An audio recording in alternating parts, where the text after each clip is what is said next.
E já tem data marcada para uma reunião que pode definir pelo impeachment do presidente Augusto Melo no Corinthians. Vídeo de hoje do canal do Nicola te mostra a carta de convocação do Conselho Deliberativo. Trago ainda uma lista de jogadores interessantes que estão entre os times que brigam contra o rebaixamento, além de muito mais. Fala aí pessoal, sou Jorge Nicola, bem-vindos a mais um vídeo do canal, sempre bom ter vocês por aqui, sem perder tempo. Bora falar agora sobre uma lista de jogadores interessantes que podem ser rebaixados para a Série B do Campeonato Brasileiro. Por que dessa distinção? Porque é de se imaginar que se esses caras caírem para a segunda divisão, eles precisem buscar outros clubes, são jogadores valorizados, com salários altos e assediados por clubes da Série A. Começando pelo time com maior dificuldade de pontuação, Atlético Goianiense, praticamente rebaixado. O jogador mais interessante é Luiz Fernando, meio atacante de 28 anos de idade, um dos caras que mais marcaram gol na atual temporada. Ele tem contrato só até dezembro, ou seja, nem haveria necessidade de pagar qualquer coisa ao Atlético Goianiense, bastaria chegar a um acordo com o atleta para contratá-lo. No Cuiabá, Isidro Pita, que tem jogado pela seleção do seu país, paraguaio de 25 anos de idade, Walter, goleiro de 37 anos, que já passou pelo Corinthians, e Denilson, volante de 23 anos de idade, que já foi especulado pelo Palmeiras e pelo Corinthians. No Red Bull Bragantino, a lista é um pouco mais extensa. Lucas Evangelista, que quase foi parar no Corinthians, é um meio campista de 29 anos de idade.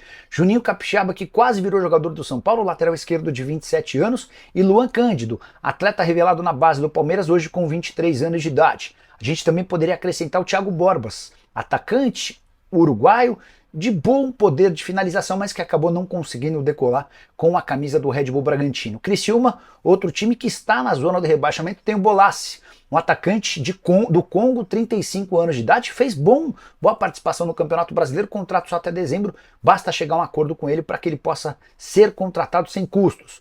Outro jogador que chamou a atenção, Claudinho, lateral direito de 24 anos de idade, chegou a ser especulado como possível reforço de Cruzeiro, Atlético Mineiro e Flamengo. Fluminense é um candidato real ao rebaixamento, mas imaginar que John Arias, Cauã Elias ou John Kennedy possam atuar em outros clubes brasileiros por conta da queda me parece algo fora da realidade. Em relação ao Atlético Paranaense, os nomes mais pretendidos e desejados do Canóbio, que já pipocou em vários times, contei para vocês nessa semana que o Palmeiras tem a intenção de contratar o atacante uruguaio de 26 anos de idade, Lucas Esquivel, lateral esquerdo de boa qualidade, 23 anos de idade, e Bruno Zapelli, meio atacante argentino de 22 anos de idade. Queria acrescentar também o Coelho, atacante argentino de boa participação, especialmente nessa reta final de Campeonato Brasileiro. Se o time não cair, passará muito pela participação dele. Para completar, no Juventude, Lucas Barbosa, atacante de 23 anos de idade que pertence ao Santos, está emprestado ao Juventude, e Edson Carioca, atacante de 27 anos de idade, que é jogador do Azures. No vídeo de hoje do canal do Nicola, te conto sobre a informação da terça-feira, a possibilidade de o Corinthians contratar um técnico português que é bastante rival de Abel Ferreira. Por falar em técnico do Timão, Ramon Dias concedeu uma entrevista, criticou o Vasco e acabou arranjando para a cabeça dele. As últimas do mercado, bastidores e finanças. Fala aí pessoal, sou Jorge Nicola, bem-vindos a mais um vídeo do canal, sempre bom ter vocês por aqui sem perder nenhum minuto. Só pedir para deixar like e se inscrever no canal. Bora falar agora sobre a entrevista desastrosa de Ramon Dias, ou será que não? Técnico argentino do Corinthians foi perguntado pelo GE sobre Corinthians e Vasco, e olha o que ele disse, abre aspas, em nível institucional de clube, o Corinthians é muito maior do que o Vasco, muito maior. Alguns por aí não vão gostar do que eu disse. Bom, a realidade é essa, fecha aspas. A pergunta que eu quero deixar para você é, o Ramon Dias mentiu? Ele faltou com a verdade? Ele tá certo? Ele poderia dizer isso de um clube que abriu as portas para ele, para o filho dele, no futebol brasileiro? Afinal de contas, se hoje o Ramon Dias trabalha no Corinthians, é por conta do bom trabalho que executou, especialmente na primeira temporada, sob o comando do Vasco. Vocês vão lembrar daquela frase emblemática de que o Vasco não seria rebaixado. Pois bem, a repercussão entre torcedores do Vasco foi a pior possível, muito, mas muito irritados, torcedores vascaínos dizendo que Ramon Dias nunca mais pisará no clube. Já os corintianos até gostaram, mas isso não deve alterar o status do técnico argentino, que só fica para o próximo ano se conseguir a classificação para a Libertadores da América e, por consequência, para a Copa do Brasil via Campeonato Brasileiro. Para isso ele precisa estar entre os 7, entre os 8 ou entre os 9 primeiros. Vai depender dos títulos de Botafogo na Libertadores da América e do Cruzeiro na Sul-Americana. Só para arrematar, vale a lembrança de que aquela cabeça de um porco atirada na Neoquímica Arena, dentro do campo, no jogo contra o Palmeiras, por um torcedor do Corinthians, pode render uma punição de até R$100 mil ao Timão, além da perda de até 10 mandos de campo. Bora fechar o vídeo para repercutir uma informação de Leandro Quesada. Jornalista da TV Bandeirantes disse, nessa terça-feira, no programa Os Donos da Bola, que Sérgio Conceição é alvo do Corinthians para 2025. Se você não associou o nome à pessoa, trata-se de um dos técnicos mais vitoriosos da história recente do Porto. Ele ficou por mais de 7 temporadas lá, foram 11 títulos. Sérgio Conceição, que acaba de deixar o Porto, ele deixou no fim da temporada europeia, ou seja, na metade desse ano, e até agora não se reempregou. Segundo o Leandro Quesada, o Sérgio Conceição já faz parte dos planos do Corinthians e pode receber uma proposta muito em breve. Técnico de ótimos trabalhos, gosto bastante da forma como ele monta seus times, só é importante lembrar que ele é dos maiores rivais do Abel Ferreira. Teve até um episódio bem pesado entre eles. O Abel dizendo, enquanto ambos trabalhavam em Portugal, que não conhecia o Sérgio Conceição. O Sérgio Conceição, na entrevista seguinte, disse que essa era uma das frases mais absurdas, afinal de contas, Sérgio e Abel trabalharam juntos no Braga. O Sérgio no time principal e o Abel no Braga B. E eles conversavam com alguma frequência por telefone e o Sérgio Conceição fez questão de desmascarar o técnico hoje do Palmeiras. Seria uma baita rivalidade se o Sérgio Conceição viesse ao Brasil. Ninguém no Corinthians confirma a notícia. O que se sabe é que o Timão buscará um técnico a menos que o Ramon Dias e o Emiliano Dias consigam a classificação para a Libertadores via Campeonato Brasileiro. A frase do Sérgio Conceição para detonar o Abel, abre aspas, trabalhei 7 meses com ele e ele diz que não me conhece, fecha aspas. E você, o que pensa dessa rivalidade entre técnicos para um Corinthians e Palmeiras? Já usa o espaço para comentário para registrar sua opinião. Com a informação mais importante dessa quinta-feira, já há uma data para a reunião que debaterá sobre o impeachment do presidente Augusto Melo no Corinthians. Mais do que isso, os membros do Conselho Deliberativo vão votar se são favoráveis ou contrários ao impeachment de Augusto. Tudo porque nos últimos dias a Comissão de Ética e Disciplina ouviu uma série de funcionários, diretores e ex-diretores e entende ter uma quantidade suficiente de provas para levar o caso ao Conselho Deliberativo. Nas últimas horas, o presidente do Conselho Deliberativo do Corinthians, o Romeu Tuma Júnior, convocou os conselheiros para essa reunião marcada para a próxima quinta-feira. E o tema vai ser a votação do impeachment ou não. Eu tive acesso ao documento, vou até mostrar para vocês e contar alguns dos bastidores. Reunião começa com a palavra do presidente do Conselho Deliberativo para expor os motivos da convocação em razão do recebimento da denúncia pela Comissão de Ética e Disciplina. Vai haver uma deliberação sobre o motivo da convocação da reunião. O prazo regimental para manifestação do representante dos conselheiros requerentes do pedido de destituição. Vai haver também um prazo regimental para manifestação do representante dos conselheiros que estão pedindo a destituição do presidente, além da votação em escrutínio secreto pela destituição ou não do presidente da diretoria, além da proclamação na mesma noite do resultado e providências estatutárias. Como é que funciona, pessoal? Se o Augusto tiver a maioria dos votos a favor do seu impeachment, ele é afastado e o Osmar Stabile assume como presidente interino, até que os sócios do Corinthians votem a favor ou contra esse pedido de impeachment. A gente precisa aguardar pelas provas. O que o pessoal da Comissão de Ética e Disciplina encontrou? Enquanto isso não vier a público, fica muito difícil se manifestar.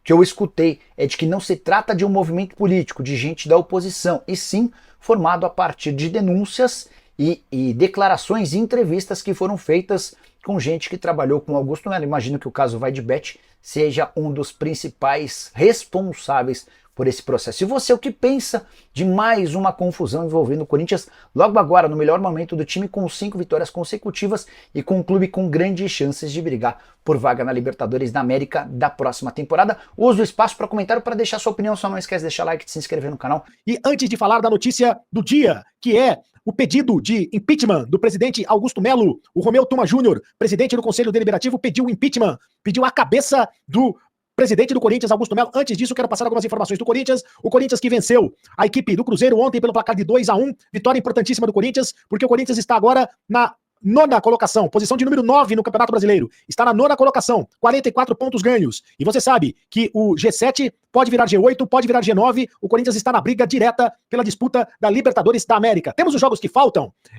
no Campeonato Brasileiro? Sim ou não? Sim! A resposta é sim. Jogos do Corinthians no Campeonato Brasileiro são 4 jogos que restam ao Corinthians para terminar a competição. Domingo tem Corinthians e Vasco às 4 da tarde, no dia 24 de novembro, portanto, na Neoquímica Arena. O Corinthians, confronto direto contra o Vasco. O Vasco joga hoje, né, contra o Internacional. O Vasco tem 43 pontos ganhos, o Corinthians tem 44 pontos ganhos. Então, um confronto mais do que direto contra o Vasco na briga por uma vaga à Libertadores da América. Depois, no dia 1º de dezembro, o Corinthians enfrenta o Criciúma, lá em Criciúma. O Criciúma que está na zona de rebaixamento do Campeonato Brasileiro. Então, é um jogo que o Corinthians também tem total chances de conseguir a vitória. Depois pega o Bahia, dia 4 de dezembro, às 19h30. Jogo contra o Bahia na Neoquímica Arena. O Bahia está à frente do Corinthians. É o primeiro time à frente do Corinthians na tabela de classificação. Também confronto direto na disputa pela Libertadores da América. E na última rodada, o Corinthians pega o Grêmio que está abaixo do Corinthians na tabela de classificação, mas é um jogo importantíssimo também contra o Grêmio. O Corinthians pode conseguir 4 vitórias, tem totais condições de conseguir 4 vitórias nesses 4 jogos que restam no time dentro do Campeonato Brasileiro. E aí, vai esperar para ver a pontuação geral, a pontuação final, para saber se consegue, de fato, a classificação à Libertadores da América da próxima temporada. Já pensou? O Corinthians que disputou o campeonato quase que inteiro, disputando na parte de baixo, brigando para escapar do rebaixamento, de repente consegue uma arrancada. Já são 5 vitórias seguidas na competição. A última vez que o Corinthians conseguiu 5 vitórias seguidas no Campeonato Brasileiro foi em 2017, quando o técnico era o Fábio Carille e quando o Corinthians foi campeão brasileiro pela última vez em 2017. Então não é fácil conseguir essa sequência que o Corinthians conseguiu de 5 vitórias seguidas dentro da mesma competição, o Campeonato Brasileiro, que é muito difícil. E tem tudo para conseguir mais 4 vitórias para conseguir a classificação para a Libertadores. Para o jogo contra o Vasco, a principal dúvida, ou as principais dúvidas, estão no ataque. Isto porque o Memphis Depay tomou o 3º cartão amarelo. O Memphis que está arrebentando, está voando com a camisa do Corinthians, marcou mais um gol, né, com a camisa do Corinthians nesse jogo contra o Cruzeiro. Já são 4 gols com a camisa corintiana, se eu não me engano, se não me falha a memória aqui, já são 4 gols com a camisa do Corinthians, e o Memphis está suspenso porque tomou o 3º cartão amarelo. Ele estava caído fora do gramado, sentindo câimbras, tentou voltar pro jogo, caiu fora do gramado, aí ele caiu dentro do gramado, e o árbitro achou que fosse malandragem dele, não pode, tomou o 3º cartão amarelo, ele fica de fora. Quem vai jogar no lugar do Memphis? Né? Quem vai ser o jogador que vai ser escalado para o lugar do Memphis? Essa é uma dúvida. A outra dúvida é se o Yuri Alberto vai poder jogar. O Corinthians pode ficar sem o Yuri Alberto. O Yuri Alberto que sentiu uma contratura muscular e saiu substituído no intervalo do jogo, fez o gol também contra a equipe do Cruzeiro. Já são 27 gols com a camisa do Corinthians na competição. Ele ainda não foi avaliado, hoje foi apenas um trabalho regenerativo, vai ser melhor avaliado, mas a informação que eu tenho é que o Yuri Alberto vai pro jogo, né? Não foi nada sério, foi apenas uma contratura. A informação é que ele vai pro jogo. De qualquer forma, quem tem que falar isso mesmo, quem tem que dizer isso de maneira oficial é o Departamento Médico do Corinthians, para saber se o Yuri vai pro jogo ou não. As opções no ataque são o Romero, que volta da seleção do Paraguai, já pode ficar à disposição pro jogo de domingo. O Thales Magno, que entrou no segundo tempo da partida contra o Cruzeiro, não jogou bem, mas entrou no segundo tempo. O Pedro Raul também é uma possibilidade. O Pedro Henrique é outra possibilidade. São as possibilidades do ataque do Corinthians. Pedro Raul não, hein? Pedro Raul não. Mas ele entrou no finalzinho do jogo contra o Cruzeiro, o Pedro Raul. Bom, deixa eu falar agora da história da principal notícia do dia.